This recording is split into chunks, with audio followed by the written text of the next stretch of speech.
제가 아주 충격적으로 봤던 게 며칠 전에 중앙일보 이하경 대기자가 뭐라고 했나 하면 김건희 씨가 수석 비서관들이 있는 자리에서 대통령을 질책했다는 겁니다.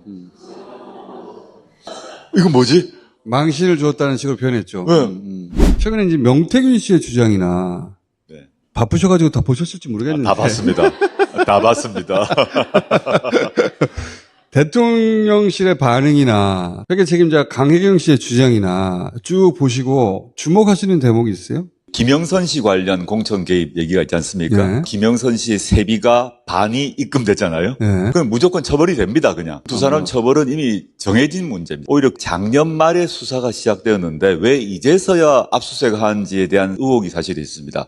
진작 벌써 압수수색을 했어야 될 일인데 이제서야 했다라고 생각하고 두 사람은 처벌됩니다. 지금 중요한 문제는 윤석열 대통령이 취임된 후의 문제가 더 중요합니다. 취임 전에 명태균 씨가 아크로비스타에 가서 윤석열, 김건희 두 사람을 만났다는 거 아닙니까? 표현을 보게 되면 윤석열, 김건희 두 사람을 앉혀놓고라는 표현을 썼어요. 명태균 씨가 횟수에 대해서는 지금 논란이 있는데 취임 이전에 만난 건 확인됩니다. 근데 대통령 취임 후에 만난지 안 만난지에 대해서 여기가 전 핵심이라고 보고 대통령 취임 후에 명태균 씨가 직접적 또는 간접적으로 윤석열, 김건희 두 사람과 소통을 하면서 첫 번째 인사에 개입했는지 두 번째 정책 결정에 개입했는지를 확인해야 되는데 이게 확인되면 바로 탄핵입니다. 과거의 최순실 사건을 생각해 보십시오. 대통령이 되고 난 뒤에도 연설문 고쳐주고 정책에 대해서도 제안을 했어요. 그걸로 탄핵된 거거든요. 명태균 씨는 대통령 비서실 관계자가 아닙니다. 부처 공무원도 아닙니다. 한마디로 말해서 비선인 거죠. 명태균 씨가 윤석열 대통령 취임 후에 각종 인사 관련 제안을 하고 보고서를 올리고 이러이러이러 시끄러우니 요걸로 돌파하셔야 됩니다. 그에 따라 결정이 이루어졌다라 하면 이거는 최순실인 거죠. 적어도 대통령 부인과 총선에서 공천에 관한 이야기를 나눈 건 확인된 거죠. 분명한 거죠. 단수 또는 뭐 경선 이런 얘기를 지방의 브로커하고 대통령 부인이 나눌 대화가 아니란 말이죠. 이 말도 안 되는 거죠. 김건희 씨가 국민의힘 공관위원입니까? 명태균 씨도 국민의힘의 공관위원이 아닙니다. 아닌데 국민의힘의 공천 과정의 내밀한 사정을 두 사람이 알고 있어요. 그리고 의논을 해요. 결과가 성공을 했는지는 중요하지 않습니다. 둘이서 연락해야 될 이유가 없어요. 성공했건 안 했건 두 사람이 국민의힘 공천에 대해서 의논을 하면 안 돼요. 근데 의논을 했고 공개된 그 텔레그램 그 이전에 아마 수백 번 했을 가능성이 있지 않습니까? 앞에 걸 안 보여주고 있죠, 지금. 네. 명태균 씨가 자기 자신은 이제 농담이었다고 말을 바꾸던데 채널A 그 인터뷰에서 이랬지 않습니까? 나를 검찰이 건드리면 한 달 안에 탄핵 또는 하야가 될 거다 그랬어요. 논란이 되니까 제가 농담했어요. 검찰이 영장 칠 것 같거든요.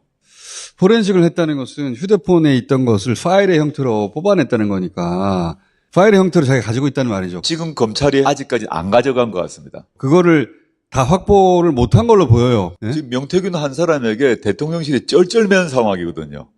해명도 맞지도 않아요. 대통령실에서 명태균 씨가 어디까지 갖고 무엇을 가지고 있는지 모르고 있는 겁니다. 대통령실은 이제 여기 정도에서 선을 긋자 뭐 이런 거를 하려고 하겠죠. 그러니까 명태균 씨도 그러면 내가 뭐 농담이라고 하지 뭐. 요 정도 와 있는 게 아닐까. 근데 뭐 이준석 의원도 가만히 있질 않고. 그 이준석 탓을 했는데 이준석이 바로 나와서 아니라고 해버렸지 않습니까? 그렇죠. 네. 그리고 김종인 위원장 같은 경우도 윤석열을 만나러 갔더니 그 자리에 명태균이 있더라고 얘기를 해버렸어요.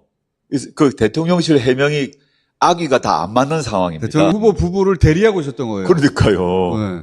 명태균 씨가 이제 폭로하는 사람 이름들 있지 않습니까? 근데 윤석열, 김건희, 그다음 이준석, 안철수, 나경원도 나오더라고요. 네. 오세훈 후보는 울었다고 또 하더라고요. 전 오세훈 씨는 왜 울었는지 잘 모르겠어요. 명태균의 저주가 이제 시작되었고요. 서로 싸울 수밖에 없는 상황이 되고 있고 또 다른 명태균이 있을 수도 있겠다. 이게 국민의힘 내부에서도 분란이 일어난 게 한동훈 대표가 당장 반발을 지금 하겠죠. 미래한국연구소의 직원이었던 담당자였던 강혜경 씨가 선거 막판에 26번 여론조사 했는데 그 명세를 뽑아달라고 해서 3억 6천 정도를 뽑아줬더니 그걸 들고 가서 돈 받아오겠다고 해놓고는 돈을 못 받아오고 공천을 받아왔더라. 공천 받아오고 나중에 봤더니 세비가 입금된 거죠. 그럼 어떻게 되는 겁니까, 법적으로는? 신종 공천 거래 기법이죠. 여론조사를 통해서 유리한 여건을 조성해주고 그 여론조사 비용은 당에서 안 주고 그 대신 당선된 김영선 씨의 세비에 반띵을 해서 계속 준 거 아닙니까? 정치자금법 위반은 무조건 될 것 같고요. 저는 그거 말고 이제 어떤 측면을 보고 싶은가 하면 윤석열 대통령이 김영선은 나도 좋지 이렇게 얘기를 했다는 겁니다. 나는 김영선인데 뭐 나는 이런 식으로 김영선인데 말했다고. 윤석열 대통령도 김영선이 좋다는 얘기를 했다는 겁니다. 윤석열 검사, 한동훈 검사가 박근혜 그 대통령을 기소했던 사례가 공천 개입이거든요. 그런데 윤석열 대통령이 나도 김영선이 좋지라고 했단 말입니다. 네. 그 윤석열 대통령이 어디까지 개입했는지. 박근혜 전 대통령이 여론조사 시켰다가 실형받았으니까. 2년 받았거든요. 네. 김건희 씨가 명태균 씨와 협의하고 의논하면서 김영선 의원 한 건이냐? 아닐 것 같다는 겁니다. 명태균이란 사람이 김영선 한 사람만 위해서 그렇게 애를 썼을 것인가? 저는 아닐 것 같다고 생각을 하는 거죠. 윤석열, 김건희 공동정권에서의 권력 운용 방식을 우리가 통상 생각하는 현대민주주의의 권력 운용 방식으로 생각하면 이해가 안 된다고 생각합니다. 대통령의 영부인이 이 권력에 개입하는 경우는 거의 없습니다. 밑에 비서실장이 있고 수석비서관이 있고 비서관, 선임행정관, 행정관, 행정위원 이런 순서로 대통령실이 구성되어 있는데 제가 아주 충격적으로 봤던 게 며칠 전에 중앙일보 이하경 대기자가 뭐라고 했나 하면 김건희 씨가 수석비서관들이 있는 자리에서 대통령을 질책했다는 겁니다. 이거 뭐지? 망신을 주었다는 식으로 표현했죠. 네. 대통령과 수석비서관 자리에 영부인이 있으면 안 됩니다. 제가 민정수석 했지 않습니까? 대통령과의 자리에 영부인이 있을 수가 없어요. 그 자리에 있으면 안 돼요, 그냥. 대통령의 참모들이 보는 앞에서 영부인이 대통령을 면박을 준다? 이게 뭘까? 권력이 누구에게 있는지 보여주려고 한 겁니다. 김건희 씨는 그 욕망을 버릴 수 없는 사람입니다.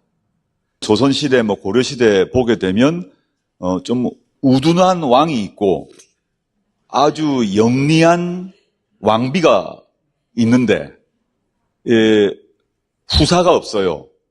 이때 이제 영리한 중전이 어떻게 움직이느냐로 봐야지 지금 이 사태가 보인다고 생각합니다. 난 아무것도 못 들었어요. 사극에서 보던 상황인데 이게. 네. 여인처나 이런 거 있잖아요. 민주공화국 원리면 대통령실은 대통령실의 조직 원리에 따라 의논하고 회의하고 부처와 협의해서 결정하고 대통령께 보고하면 대통령이 양쪽 의견 듣고 결정하고 집행하고 이렇게 되어 왔습니다. 그런데 대통령실이 그렇게 돌아가지 않는 거죠. 김건희 씨라는 선출되지 않은 권력이 있고 김건희 씨 근처에 비선이 존재하고 그것에 대해서 윤석열 대통령은 언론에 보도가 났습니다마는 부인 문제 해결하라고 그러니까 윤석열 대통령이 뭐라고 그랬습니까? 내가 그거 처리할 처지가 아니야. 그게 말이 되는 얘기입니까? 많은 사람들이 간언을 하겠죠. 김건희 씨 문제 정리하셔야 됩니다. 고치셔야 됩니다 했더니 알았습니다. 노력하겠습니다가 아니라 윤석열 대통령이 내가 내 아내 문제를 처리할 수 있는 처지가 아니라 그랬다고 이런 표현을 썼어요. 너무 심한 얘기를 했나?